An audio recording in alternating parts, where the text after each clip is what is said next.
Welcome back, fellow armchair generals. This is Gamer 1745 here with my continuing playthrough of Hearts of Iron 3 with Black Ice 8.52. Okay. A couple of decisions, events. I just quickly went through the start of the year. Basically my same stuff I'm not giving at Britain yet. This is an event for Special Forces Commandos. Historically, of course, Sealion didn't happen, and Churchill wasn't going to sit around and I don't want to say do nothing, because that's not. He wasn't going to allow Germany to feel comfortable in its victories. I think that would be a good way to put it. So he, of course, was fighting in North Africa, and saw that as, very important, of course, protecting the empire. But he wasn't going to just allow, it's a combination of both the idea of, if Britain were to be, get the mind of Fortress Britain, that we're just staying at home and we'll defend ourselves, you're ceding the initiative to the enemy, to whether it's Sealion or some other attacks, into their plans. And so that he wanted Britain as a whole to feel that they were still on offense for the war, as well as Germany. He wanted to tie up as many troops, resources, and other things, in worrying about what is happening where, because Britain saw the sea not as a barrier. I mean, obviously it's I think it was Gamlan or one of them said, you've got a great anti-tank ditch, referring to the channel. Yes, but it was also for Britain, unlike the Germans, a means of rapid transport, or of movement, of, the ability to strike. So by having from, Norway to Spain and all these coastal areas, you can hit and do a lot of damage and make them diffuse for what would be a relatively small amount of resources put into it.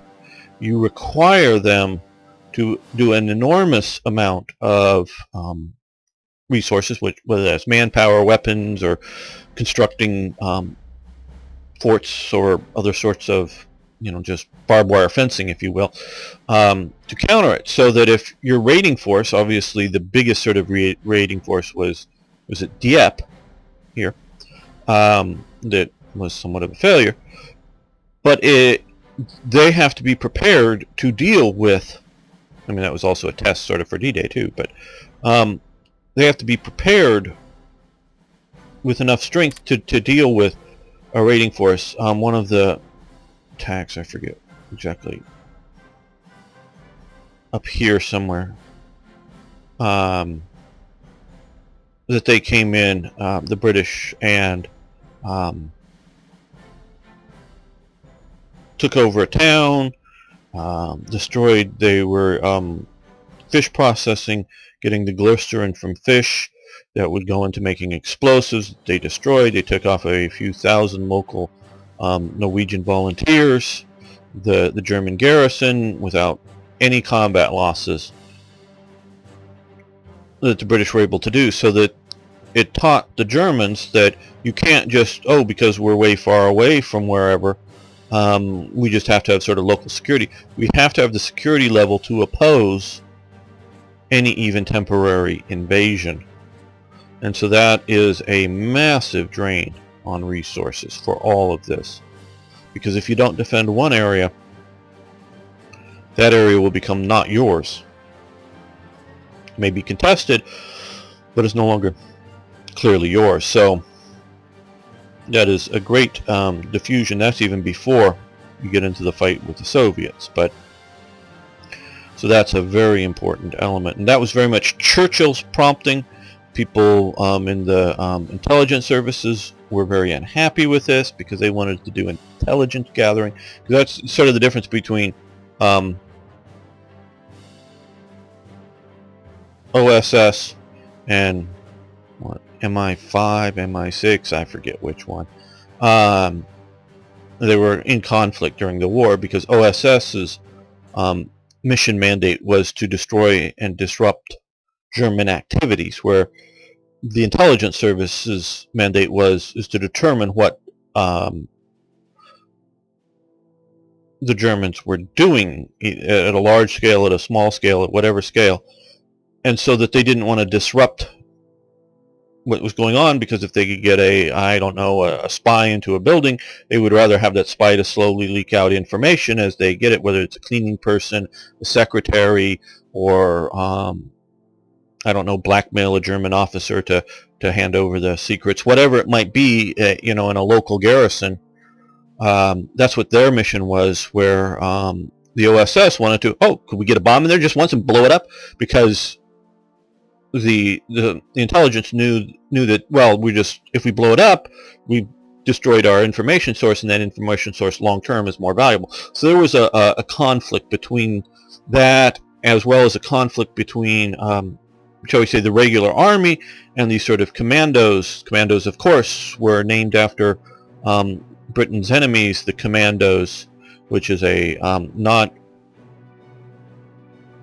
I don't want to say this too wrong, not an elite special forces group, but sort of a guerrilla type, command element, a unit, I believe it would be. Yeah, I'm trying to, not necessarily a fixed, like a company or a brigade or a platoon, but it was, a unit that was in the Boer Wars down here in South Africa. That's where the term commando comes from.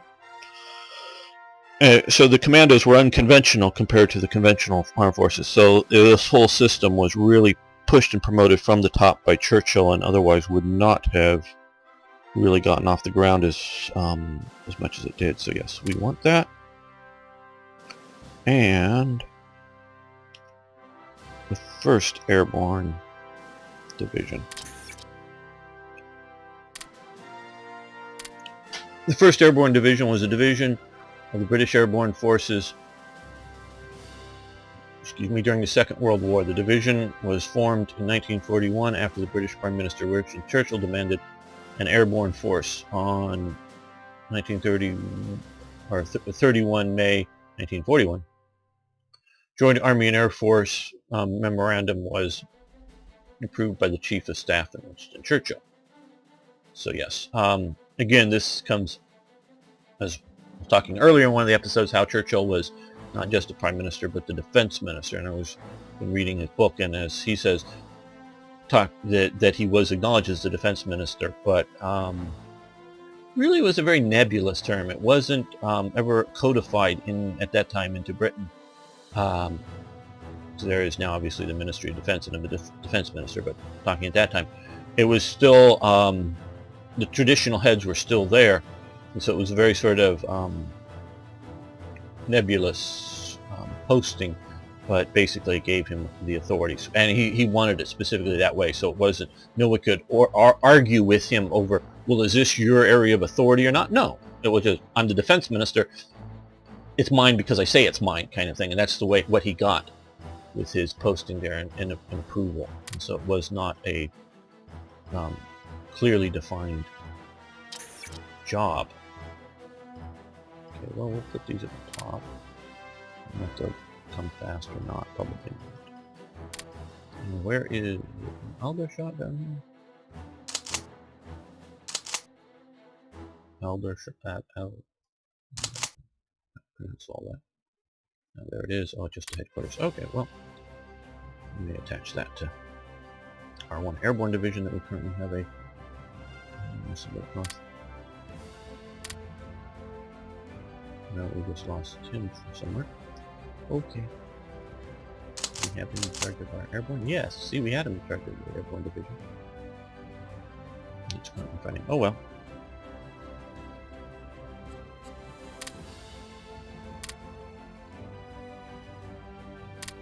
Fighting down there. Okay. I'm a little more worried about here. Okay, well, I'm going to abandon this attack. Even though we're being successful, it's exhausting our forces and they're able to counterattack. Yeah.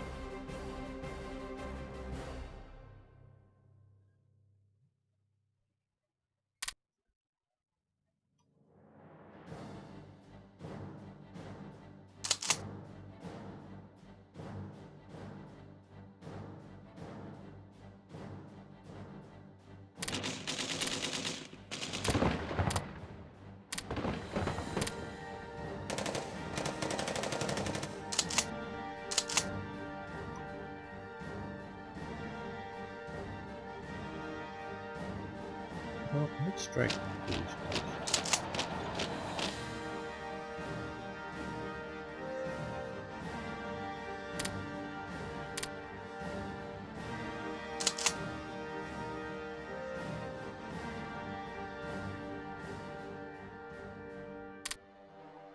No, we don't really actually want to go in and take that. At least not with them. Let's send in these.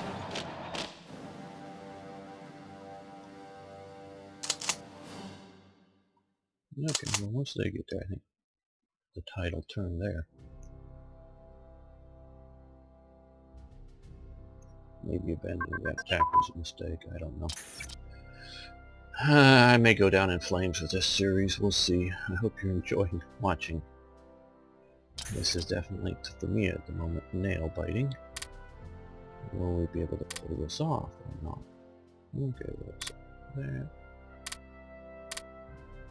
Army HQ's advanced. That is good. We will stop that. I don't really want to push that. I should, but I'm not. We're pushing it forward at the moment.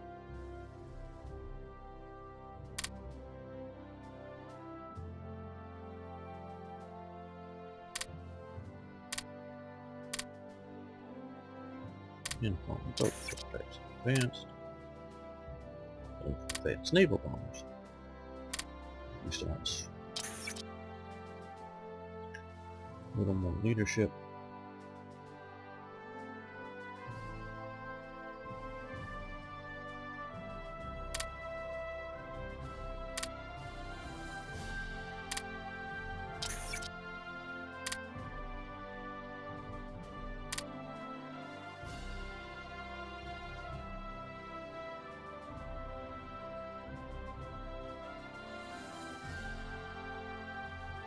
Economic.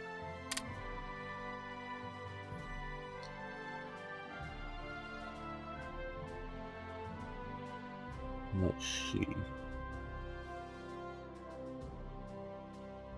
Money's not as good, but we're doing well, somewhat okay with money. Leadership is down if we go to this. Consumer goods during wartime, which is not an issue for us. Currently, officer recruitment is increased. Yeah, we can use the ICs. We get them in soon. Especially seeing we've got war on our doorstep here. Well, or in our house, as it were.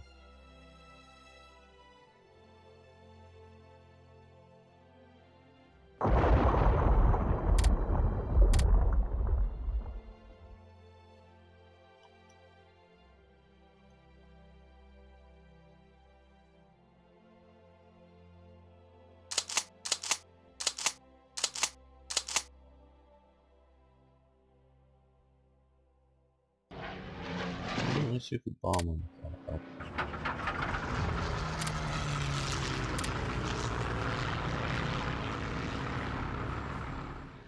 We didn't think we'd do anything, it just helped significantly. No, maybe.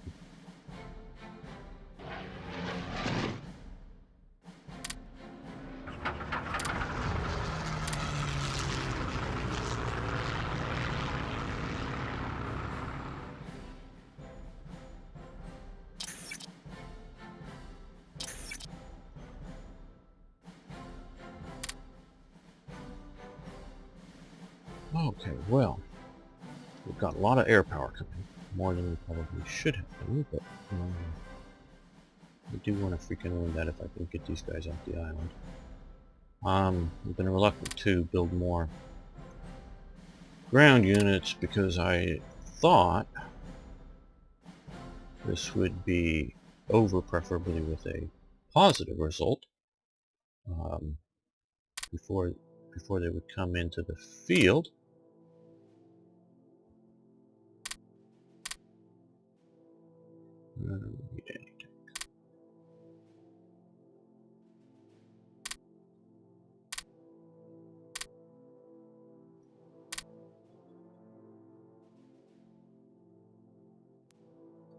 Industry fine-tunes the war machine. Okay.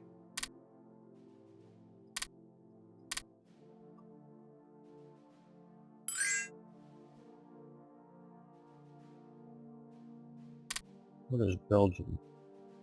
The money from metal. Okay. We've not totally given up on the idea of having metal in industry and things like that. Okay, well we're gonna send you here.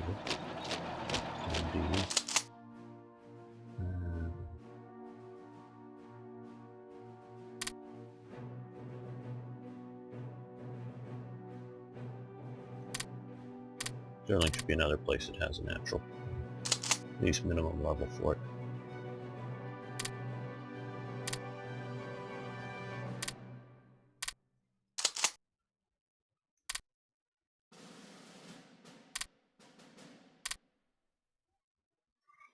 Stirling Castle and the surrounds.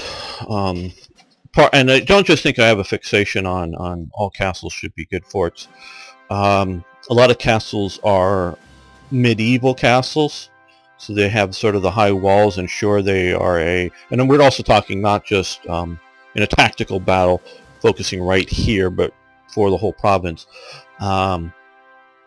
Presuming Edinburgh, even though it's obviously much bigger, we're really talking about the city. Again, I would say the heavy amount of stone buildings, not just brick and not just other things. And yeah, I know a lot of it this time in Europe was stone buildings, but very heavy amount of stone buildings. The very hilly nature of the city that is very much granite type, or the sort of igneous rock, volcanic rock,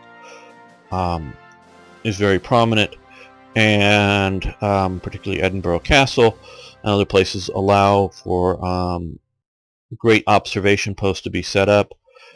And these were forts that were rebuilt for the Napoleonic era, so that they're designed to take significant battering. They also had, you don't really see them here, but they had, just right there, buildings placed on top that were, barracks houses or whatever, that would easily be shot apart, but that are prominent.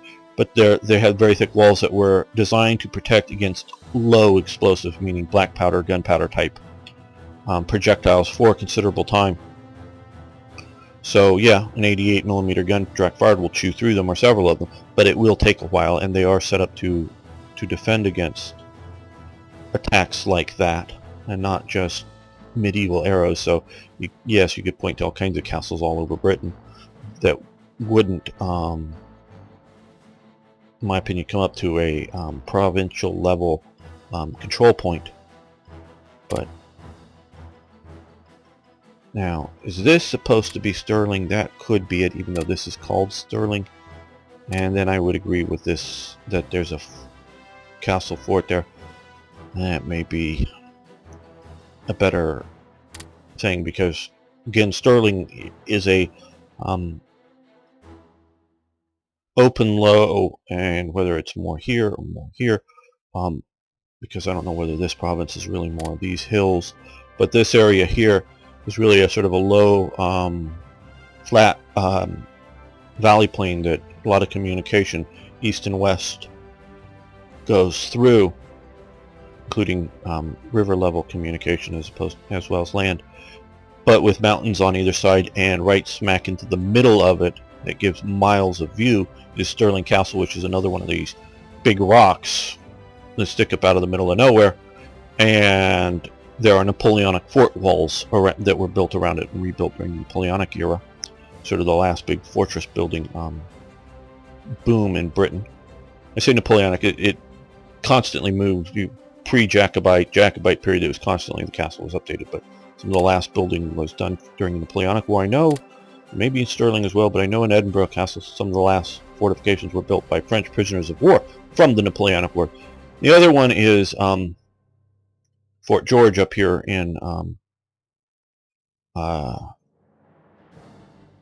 Inverness, was a massive post-Jacobite period, or sort of built to shut down the Jacobite period, Valbundian type fort. It's still in service today as a garrison, and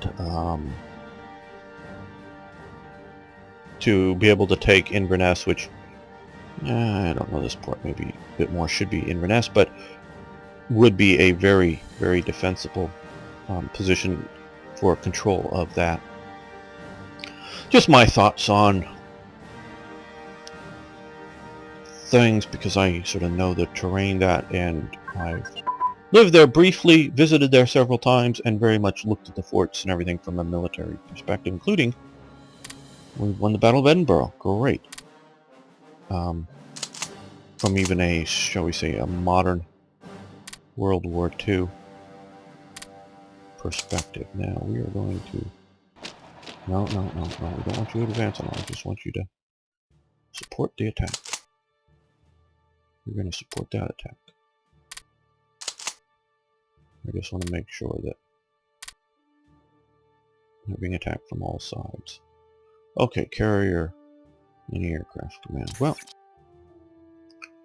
most, I think, of our carriers survived the last big battle we've did with the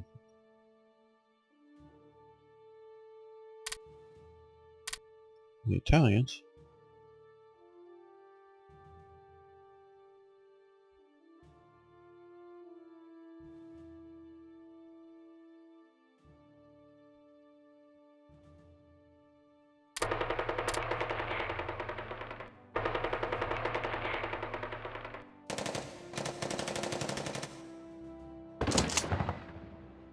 Now I'm changing the tasking.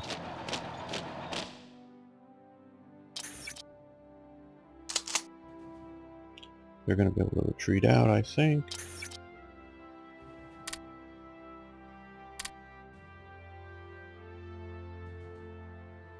Oh, if I lose Britain, the series is over.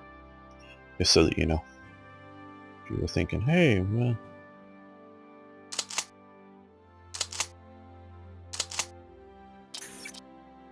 okay, we've lost that because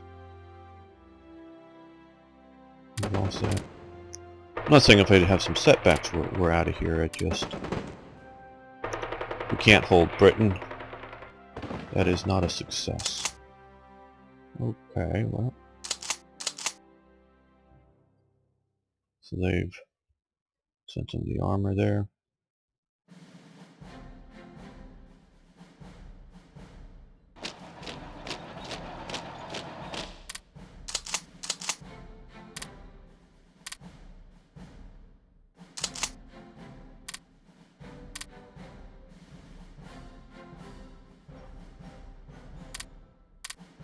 So what right now? I think we're going to hold here, but I don't know for a fact. Maybe not. I'm sending in about anything I can get over here is division-wise. Okay. For divisions, not headquarters. There we go. Sending the poles. Sending these guys.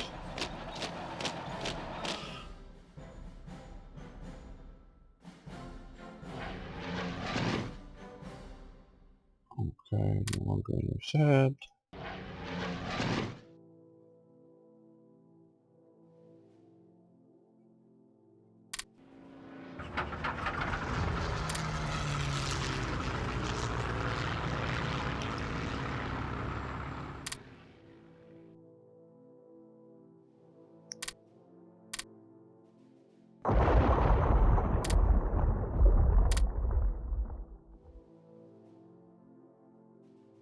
And this is not going how well I thought it would.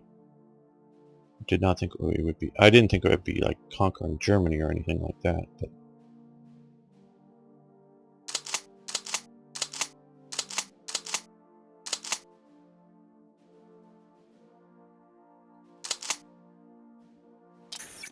oh, we have a major victory. Oh, good.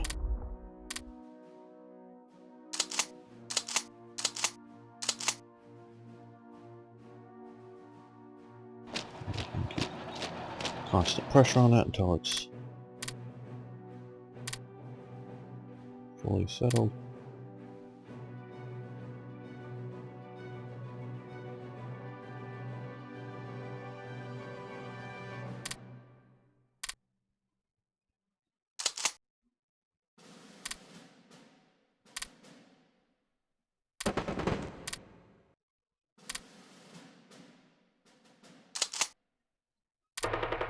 I may be able to take that too down.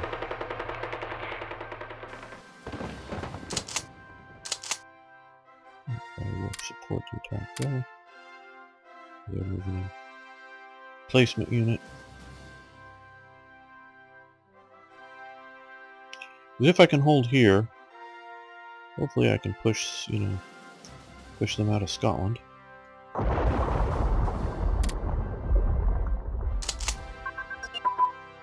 Okay, air superiority tactics. That's good.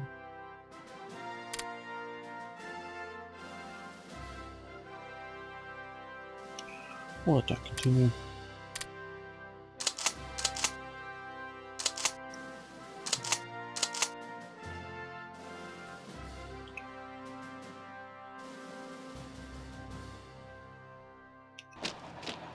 I'll start sending them up to there.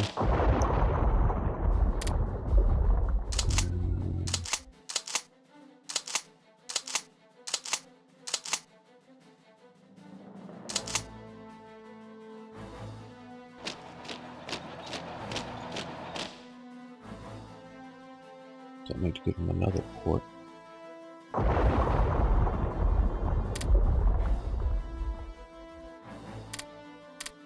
Yeah, well. And hold up here, I'm going to be reasonably satisfied. This is a tough fight.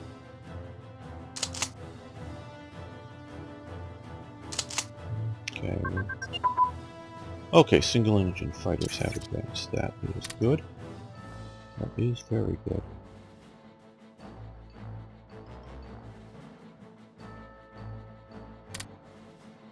Of course, you've taken because of the shift down on the total economic mobilization. It's really hurt our research.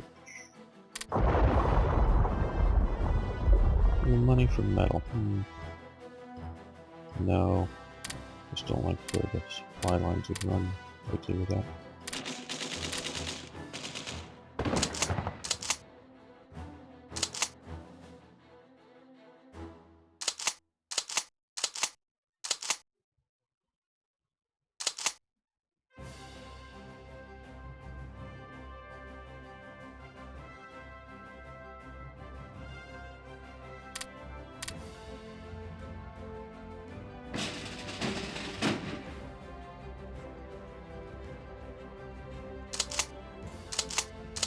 And of course I was just boasting not so long ago that it's very hard to have the AI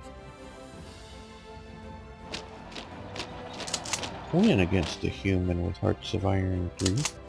Now maybe just because I've been playing Germany so long, but that definitely was my opinion.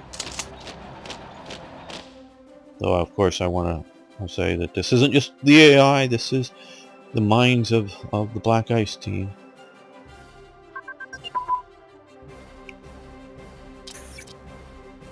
They're scripting it. Now of course always the AI is somebody scripting it.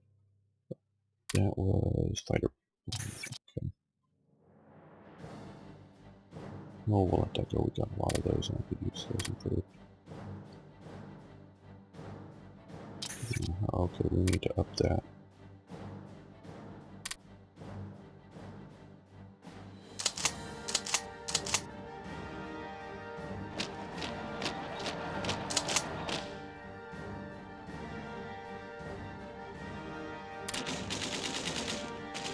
Got an admiral in charge of this.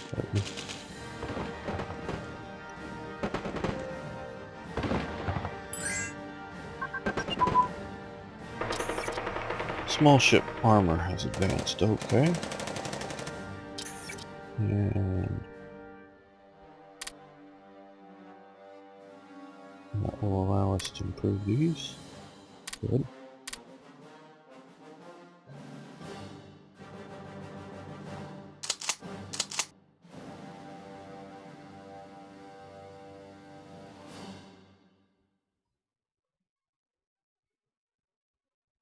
Our national recruiting policy. We're still going to go with the balanced approach.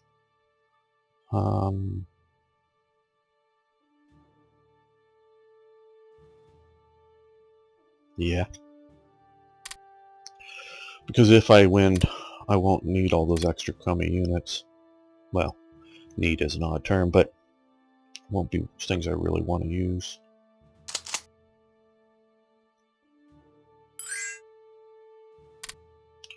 Yeah. Okay, what I think we need to do is supply. Okay, well, can we supply to Scapa flow from... We'll do it from Newcastle. Create a supply convoy from Newcastle to...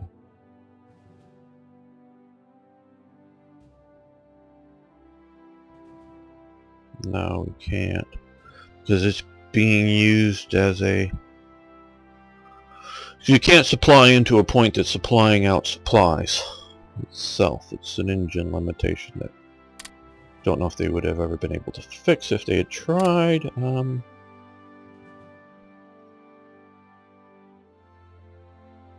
don't know. I may just... I'm not going to do it right now, but cancel all those sometime soon. I don't know if we're going to be able to cut our way up there quickly because they're bringing in more and more troops.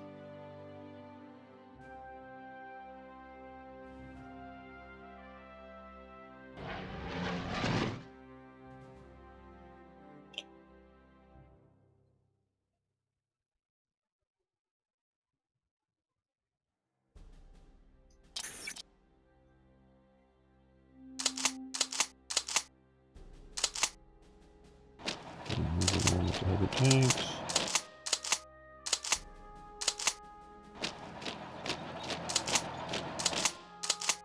Don't know if you'll get there in time. We're already moving. Move the heavy tanks.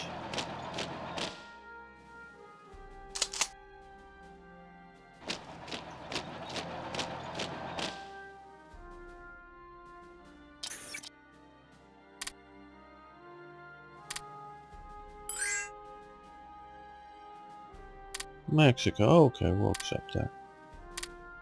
Oh, what good that's going to do us.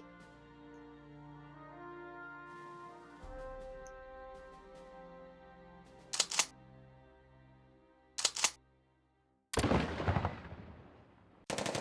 I said, I don't know if we're going to get there in time.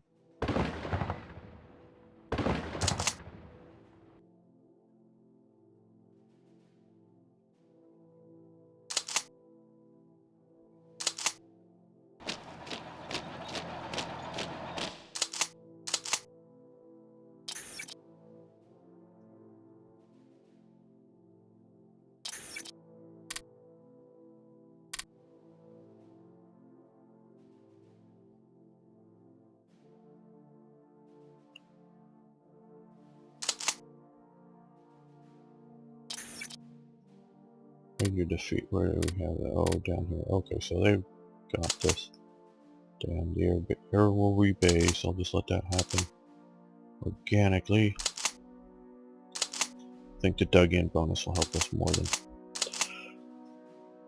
trying to race into there.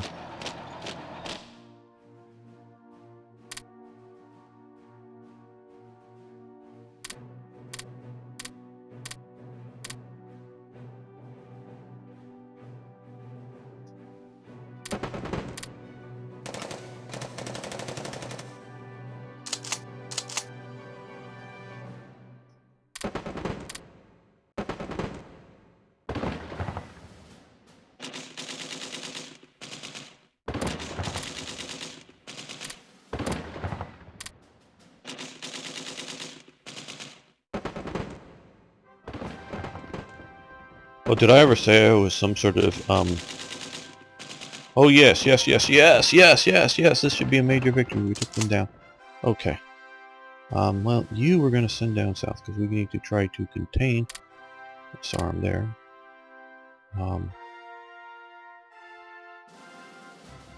Movement south. Okay, we'll send you south. If they break out of here, I don't think we can recover.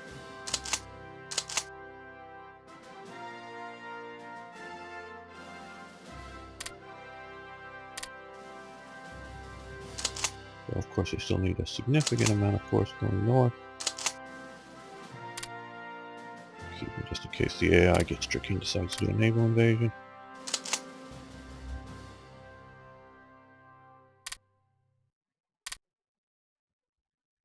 I did like I was some sort of military genius. No, I never thought of myself as a military genius. Alright, wargamer, yes. What does that exactly mean?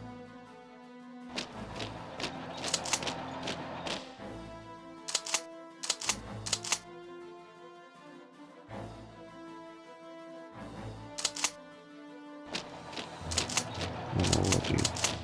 Everyone stay there.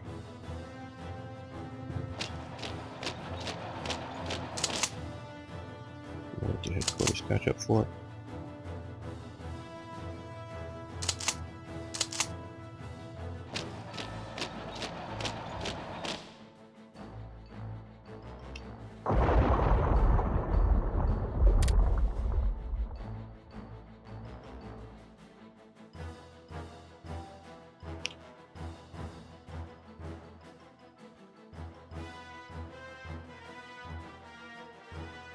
Yeah, I should have taken the invasions a little more seriously a little earlier on here.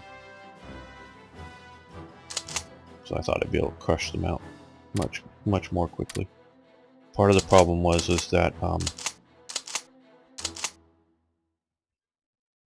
no organization hit that took place right when it happened.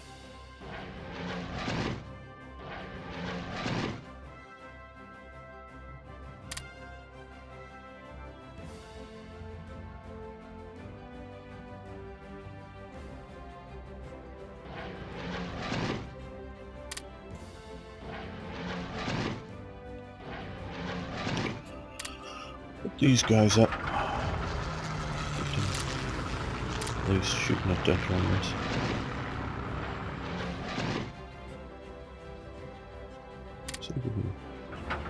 And on things like using the air power, I should have been using that. I was just too confident that we would just snuff them out early on.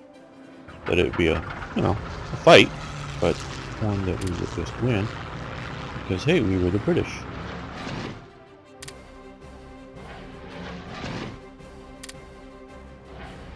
And this was our island.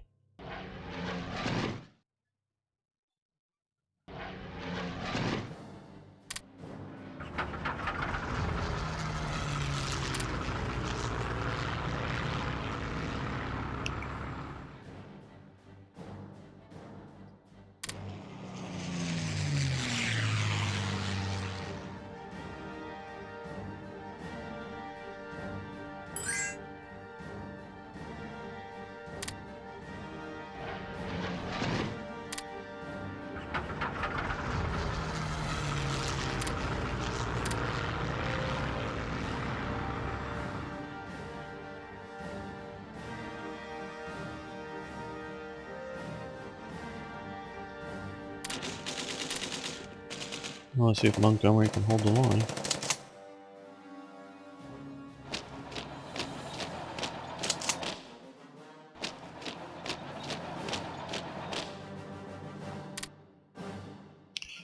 Hopefully we can hold some of these mountains here. We're going to get down to here, I think, down to Fort William. But I'm thinking what I'm hoping to do here is to march up and take the ports and cut them off. If I can get my armor and everything working well.